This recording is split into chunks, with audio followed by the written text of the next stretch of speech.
With both Madison the Horror Game and Mortuary Assistant being dropped, we're nearing the end of 2022. Fans are asking, hey yo, is this it? There have been great games, great horror games I should say, this year, but it still felt like, we need more. So while 2023 is looking packed with the titles coming related to horror, there are still some great games that are still slated for 2022 that you should be hyped and excited for. What is up, SmackNPie? SmackNPie here. These are your upcoming games, upcoming horror games I should say, still slated for 2022. Let's jump into it. So why'd you leave Boston? I've been on quite the adventure, little brother. I reckon it's got something to do with that girl.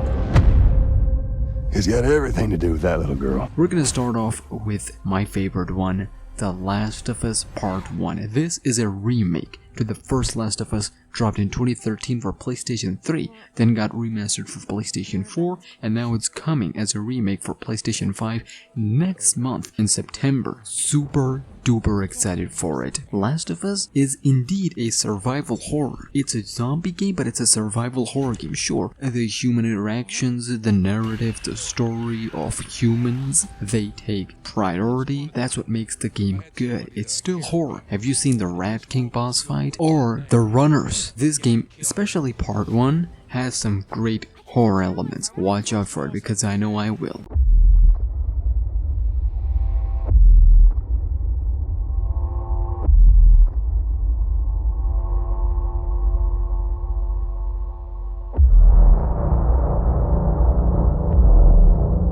Following up in the next month, in October, we got Scorn. Guys, if you don't know, then you don't know. And let me tell you, we have waited for so long for this game. Back in all the way in 2014, 2015, there's a PewDiePie playthrough of this game. Yup, when he would regularly play horror games. It was alpha back then. Then there was a huge hiatus, and then it made a return last year in one of the Xbox events, and now it got an official date of October. So it's coming later this year. Scorn, it will be day one on Game Pass. You can play it on your PC or Xbox Series X and X. Scorn is something that you just gotta experience it. Inspired by H.R. Geiger's work, that's all I have to say. Be on the lookout for this game.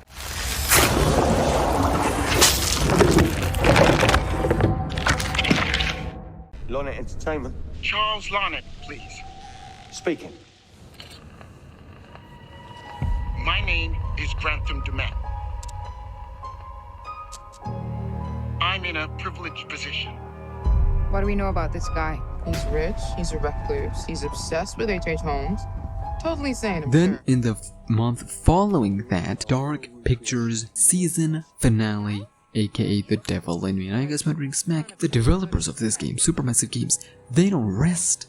They literally just released a game a couple months ago called The Quarry, which was amazing by the way. We played one part here on the channel, and now they're back on their Dark Picture series. So season 1 is about to end with this game, The Devil in Me, and it's literally taking you back to the Until Dawn days. Not really, but it's basically revolved around a killer, and they're openly saying it. If House of Ashes, the previous game from Dark Pictures, taught us anything, it shows us that the developers are listening, and I'm here for it, ladies and gentlemen. So Devil in Me, not in me, God forbid, A'udhu Billah, we'll watch out for this game. I've told you what I have. Please don't waste my time.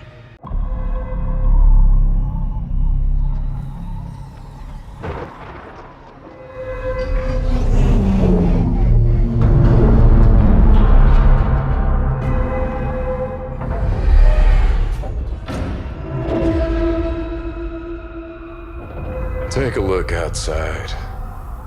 Did you know that they call Callisto the Dead Moon? Dead.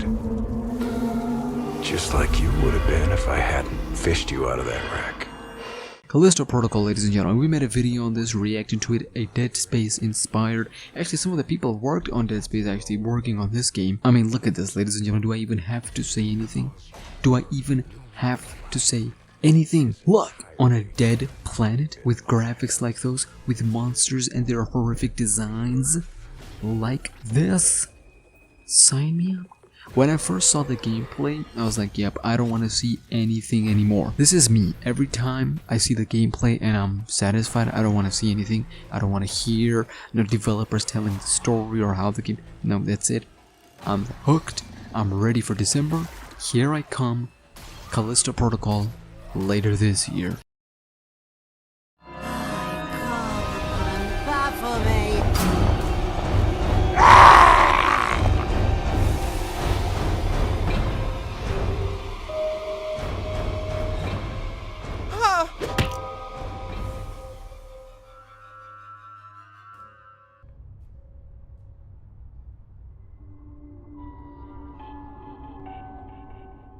So those were the games that have a confirmed release date. Now let's talk about the ones that are slated for 2022 but don't have a confirmed release date. Now, granted, Gamescom is about to occur in 2 to 3 days, so they might get a release date of 2023, but at the moment they are slated for 2022. Starting off with, of course, the Outlast Trials. The next entry in the Outlast franchise. We've waited too long for this game.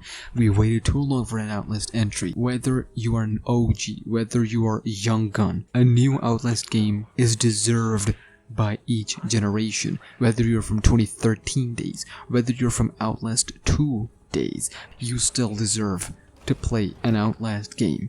And which is why, ladies and gentlemen, the Outlast Trials was initially slated for 2021, then moved to 2022. Now at the moment it is silent, but it will get a showcase in just 2 to 3 days. There is a chance it might get a release date. Here's hoping it gets a release date to 2022, but I can see it being pushed to 2023. We've made story videos on this, so we'll cover it, don't you worry about it. Outlast Trials.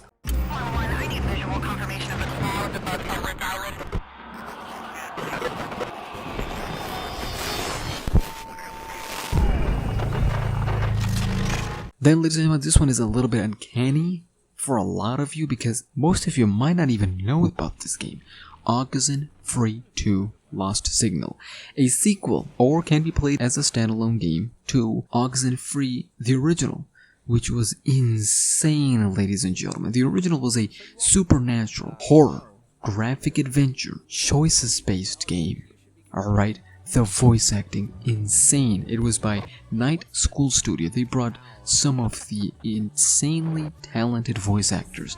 The writing was so good, ladies and gentlemen. It was a choices-based game, and you can literally like cut dialogues. Like you had choices, and you can click on those choices anytime during the dialogue, so you can interrupt other characters whilst they were talking. And the horror, the soundtrack, the ambience, the atmosphere, it was all nuts. And after 6 years, ladies and gentlemen, we're finally getting a sequel. They're saying that you can play it as a standalone, but I'd highly advise you, the first one game it's not a long game, so you can play it in one sitting, or you can watch Jacksepticeye play the original one. I'm so excited for this one, ladies and gentlemen.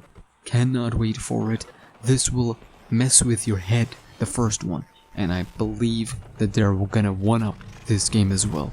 We'll see. Then, ladies and gentlemen, the second last game that I want to talk about is not a game, it's more of a DLC, and that is Monsters and Mortals DLC. Now, at first I was like, you know what, should I count it? And then I was like, you know, I have to count it. I am a Dark Deception YouTuber. Monsters and Mortals DLCs. I've made this phase of all the things releasing, and I will make a separate video, as I said before, Monsters and Mortals, but quickly, Yandere Simulator DLC, Poppy Playtime DLC, and Cory Exkinction DLC. These three are supposed to release later this year. We still have 4 months, so even if we missed the August month, we still have September, October, November, and December. 4 months to release 3 DLCs. And finally, we're gonna end with this one.